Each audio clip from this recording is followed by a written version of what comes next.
we're starting to see Disney's streaming plan start to take shape. And this has happened after it was confirmed that Disney is going to buy the remaining stake of Hulu. And that was really started to fold Hulu into the Disney Plus service and get rid of that three app strategy of Disney Plus, Hulu, and ESPN Plus. For now, there's still going to be two apps, but in the future, it's possible that we go down to one. So I want to go through exactly what this strategy looks like, what the user experience has changed to, and how pricing is changing as well. Because I think ultimately this is going to be, because I think ultimately this is the right move for Disney, but it may take a little while for the company to get to profitability as a result of pulling these all together into one app. My name is Travis Hoium. Thanks for watching Asymmetric Investing. Please subscribe here on YouTube for all my content. And thanks to this video's sponsor, The Motley Fool. Check out fool.com/ASYM for their top 10 stocks to buy right now. And let's go to a couple of pieces of information that I think back up this strategy really well. This is a look at Disney's announcement on November 1st, saying that they had agreed to buy the remaining stake of Hulu. This was actually part of the acquisition of some of the Fox assets, so it kind of goes back a few years. And they had what's called a put-call arrangement.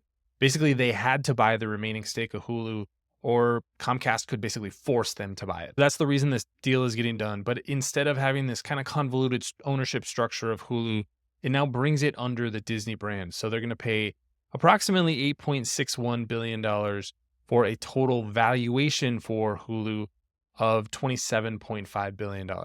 So this really folds into the long-term strategy that Iger is starting to lay out with Disney Plus, Hulu, and ESPN Plus. And so if you think about those as sort of three different content buckets, Disney Plus is going to be the branded content.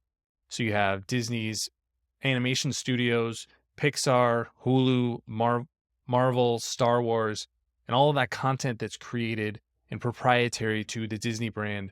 Hulu is going to be more general entertainment. So some of that content is going to come from Disney. Some of it might come from third parties. And then obviously ESPN Plus is going to be the sports content. Eventually that will be an over-the-top version of ESPN, could potentially combine with a lot of other legacy assets in that ESPN bundle. But that's really the three pillars there. And then once you bundle all those things together, it kind of creates a mini cable bundle. I think ultimately that's what Disney hopes is going to create the long-term value for the company, is putting all of those pieces together. But this is really just kind of the first step in that. This is how they're changing some of the pricing plans. And you can see that this bundling strategy is really evident in the way that they're doing their plans. This is the duo plans. Well, let's start with Disney Plus. That is going up to, the basic version is the ad-supported version. So what Disney would like to do is have a lot of people on this ad-supported version so they can build out more of their ad technology and have a bigger marketplace for companies to advertise. That's why you're seeing a bigger delta or difference between the price of the ad-supported version and the non-ad-supported version. That continues if you go to the Duo plan. The basic plan is $10 a month, and the Duo Premium, so no ads, is going to be $20 a month. So now you're getting to be a $10 delta. That's a pretty big difference in the price. And then you go to the Trio, which is the three pieces together. It's $15 a month to $25 a month. So these are some price increases that Disney announced a couple of months ago, but are now starting to go into effect. So we should start to see that impact on their financial statements. And speaking of financials, this is the other piece, is that to execute on this effectively, Disney needs to have at least the number 2 position in the streaming battle. So Netflix is obviously the leader in streaming, but when you pull all these pieces together, Disney has to have that number 2 position, or they're just not going to be able to compete with Netflix when it comes to buying content and leveraging that fixed costs in creating content. So we're starting to see some progress on that front. In the most recent quarter, we saw a big increase in Disney Core. That's their main markets outside of Hotstar. Hotstar is their operations in India. So 7% growth, about 7 million subscribers added in those core markets. That's really great news, especially when you consider those price increases. For Hulu, there's 48.5 million subscribers. Most of those are going to be video on demand only, although they also have a live TV business. So you add these two together and you get about 160 million subscribers. That's still not anywhere near Netflix, which is now at nearly 250 million subscribers.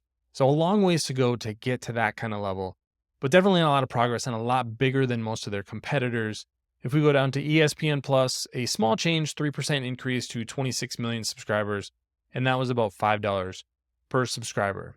So you're starting to see this progress and see this bundling start to work for Disney. And I think that this is what we're ultimately going to see them push forward is with bundling in a streaming service. And there are a few ways that they can do that effectively by leveraging the existing relationships that they already have. Thanks to our friends at The Motley Fool for sponsoring this video. Visit fool.com/ASYM for the top 10 stocks to buy right now.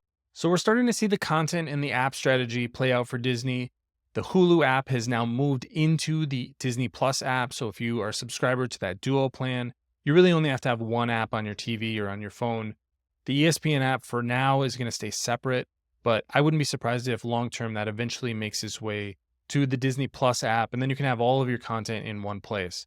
But the other piece of the puzzle for Disney is starting to get more distribution. And I think this is where earlier this year, the deal that they made with Charter Cable is going to be ultimately really important. So what they did is they basically made Charter a distributor of their streaming content. If subscribers are subscribed to the cable channels, which they pay for, and they're paying for ESPN Plus, ABC, all of the other channels that Disney's providing to cable operators, then they get included into some of the ad-supported streaming options. And depending on the tier, you even get ESPN Plus. So this is a way to get the streaming content into more people's hands.